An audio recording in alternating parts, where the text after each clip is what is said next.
نحمده ونصلي على رسوله الكريم اما بعد فاعوذ بالله من الشيطان الرجيم بسم الله الرحمن الرحيم ولا تقولوا لمن يقتل في سبيل الله اموات بل احياء ولكن لا تشعرون صدق الله العظيم۔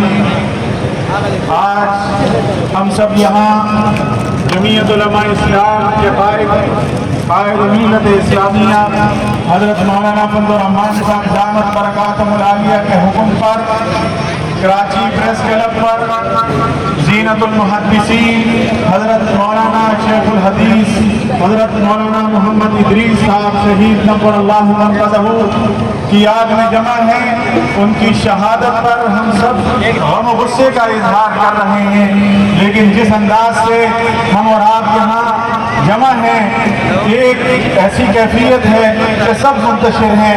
میں گزارش کروں گا یہ پلازے کے نیچے جتنے بھی ہمارے دوست ہیں، ذمہ دار ساتھی ہیں، اگر وہ ذرا سی زحمت کر لیں اور اسٹیج کے سامنے تشریف لے آئیں۔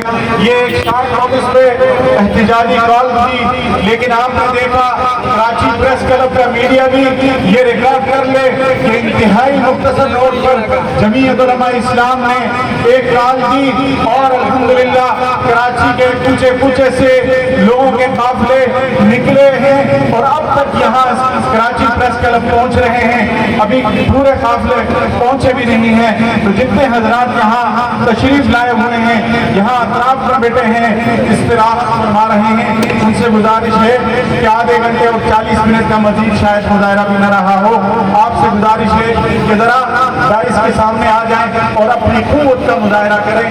ہمارے آنے کا بنیادی مقصد یہ ہے کہ ہم دنیا کو یہ بتا سکیں کہ کراچی سے اتنے لوگوں نے حضرت مولانا محمد ادریس شہید نور اللہ مرکزہ کی شہادت پر غم و غصے کا اظہار کیا تھا۔ جمعیت علماء اسلام شہادتوں کی داستان لکھ رہی ہے۔ آپ کو یاد ہوگا اس سے پہلے کتنے بڑے جید علماء شہید کیے گئے اور یہ تسلسل کے ساتھ جاری ہے۔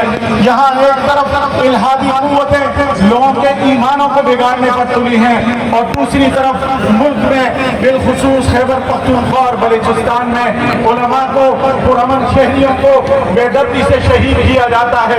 آخر ہمارے علماء جو سوال کر رہے ہیں وہ سوال کرنے میں حق بجانب ہے کہ جب ہم عالمی امن کے چیمپئن ہیں تو پھر اس ملک میں امن کیوں نہیں آ رہا؟ اس شہر میں اور اس ملک کے چاروں صوبوں میں اور جو نئے صوبے بنے ہیں ان میں بدامنی کیوں ہے؟ اس بدامنی کے لاوے کو کون ہوا دے رہا ہے؟ کیا ہمارے ادارے سو رہے ہیں جب ان علماء کو، ان نہتے علماء کو شہید کیا جاتا ہے؟ جہاں ایک طرف حضرت مولانا شیخ محمد ادریس نور اللہ مرکزہ کی شہادت سے کچھ دن پہلے ان کا تمسخر اڑایا گیا، سوشل میڈیا کے پلیٹ فارم پر ان کا مذاق اڑایا گیا، ان کی تذہیب کی گئی اور کس کی جانب سے کی گئی؟ پی ٹی آئی کے سوشل میڈیا فالوورز کی جانب سے کی گئی۔ میں لعنت بھیجتا ہوں اس ساقی جان پر اور پی ٹی آئی کی اس طرح کی ذہنیت رکھنے والے لوگوں پر جنہوں نے حضرت مولانا شیخ ادریس نور اللہ مرکزہ کی شہادت میں کردار ادا کیا ہے۔ یہ اس شہادت کے برابر کے ذمہ دار ہے۔ میری اور آپ کی ذمہ داری ہے کہ یہ سوشل میڈیا اب صرف ان کا نام نہیں ہے، یہ باقاعدہ ذہنیت بنائی جا رہی ہے۔ ہمارے گھروں میں ایسے لوگوں کا ہونا، ہمارے معاشرے میں ایسے لوگوں کا ہونا جو علماء کے لیے نفرت کا بیج بوتے ہوں، جو علماء کے خلاف بکواس کرتے ہوں، جو اسلام کے خلاف بکواس کرتے ہوں، ان قوتوں کا راستہ ہم نے سوشل میڈیا کے میدان میں بھی روکنا ہوگا۔ کیا آپ روکیں گے؟ انشاءاللہ۔ سوشل میڈیا کون کون استعمال کرتا ہے؟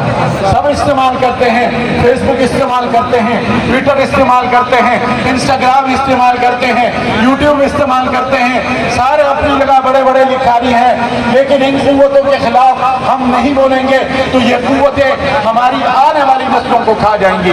ایک وہ شخص جس نے اس ملک میں 4 سال تک حکومت کی، جس کی اس صوبے پر 15 سال سے حکومت ہے، جو بدامنی کا گھر بنا ہوا ہے، اس کے باوجود اس شخص کو عقیدت کا مرکز بنانے کی کوشش کی جا رہی ہے اور اس کی آڑ دربار میں اس ملک کے ہر پرامن شہری کو، ہر عالمی دین کو گالیاں دینے کی جو سازشیں ہیں اور جو ان کے خلاف بدتمیزی کا طوفان برپا کیا جا رہا ہے، ہمیں بیدار ہونے کی ضرورت ہے، ہمیں چوکنا رہنے کی ضرورت ہے۔ ہمیں قوتوں کو بتائیں کہ آپ سوشل میڈیا پر علماء کی تصحیح کریں گے، ہم آپ کی زبانیں کھینچ لیں گے، آپ علماء کی تذلیل کریں گے، ہم آپ کے گھروں کا گھیراؤ کریں گے، انشاءاللہ کریں گے نا انشاءاللہ۔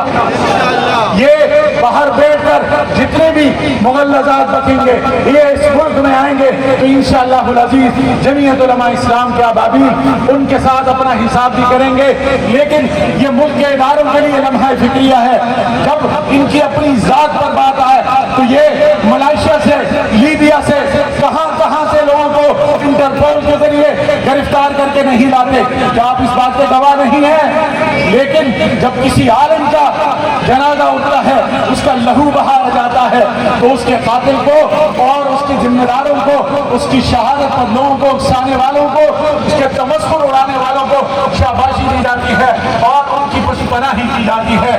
لیکن اب جمعیت علماء اسلام یہ ایسی سازشیں برداشت نہیں کرے گی، اور انشاءاللہ العزیز 14 مئی کو کراچی میں جو وحدت امت کانفرنس ہے، اس سے قائد ملت اسلامیہ اس امت کو اور اپنے کارکنان کو، اپنے ابابیلوں کو ایک نیا رخ دیں گے، نیا بیانیہ دیں گے۔ ہم نے اور آپ نے انشاءاللہ العزیز 14 مئی بروز جمعرات نیا ناظم آباد منگو پیر میں بھرپور طریقے سے حاضر ہونا ہے۔ حاضر ہوں گے نا انشاءاللہ؟ کون کون ساتھی حاضر ہوں گے اور کون کون اپنے دیگر ساتھیوں کے ساتھ حاضر ہوں گے؟ ذرا وعدہ فرما۔ ہم نے سوشل میڈیا پر بھی اس کی کیمپین کرنی ہے اور بھرپور طریقے سے شرکت کرنی ہے۔ اللہ تعالیٰ سے دعا ہے کہ حضرت شیخ ادریس نور اللہ مرقدہ کو شہادت کے اعلیٰ مراتب نصیب فرمائے اور ان کے قاتلوں کو نیست و نابود فرمائے، ان کے قاتلوں کو نسلوں کو نیست و نابود فرمائے اور ان کو رہتی دنیا تک عبرت کا نشانہ بنائے۔ وآخر دعوانا الحمدللہ۔ دعوت خطاب دے رہا ہوں۔